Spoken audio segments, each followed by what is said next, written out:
మిత్రులారా అందరికీ నమస్తే. ఇది ఎడ్యుకేషన్‌కి సంబంధించిన అంశాలు మీ దృష్టికి తీసుకొస్తాను.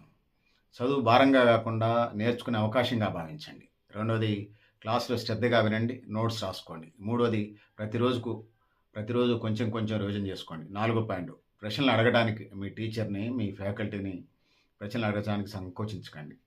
ఐదోది మంచి ఫ్రెండ్స్‌ని ఎంచుకోండి. ఆరోది టైమ్ మేనేజ్‌మెంట్ నేర్చుకోండి. ఏడోది స్టడీ ఏదైతే ఉందో ఆహ్, గేమ్స్‌ని, గేమ్స్‌ని బ్యాలెన్స్ చేసుకుంటూ ముందుకెళ్ళండి.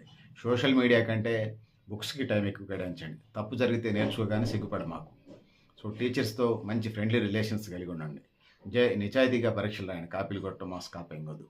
పెద్ద కళ్ళ కనండి. కష్టపడి ముందుకెళ్ళి వాటిని సాధించుకునే ప్రయత్నం చేయండి. సేవ్ చేయటం అంటే ఈ సేవ్ కాదు. టయాన్ని సేవ్ చేయండి. వృధా చేయకండి.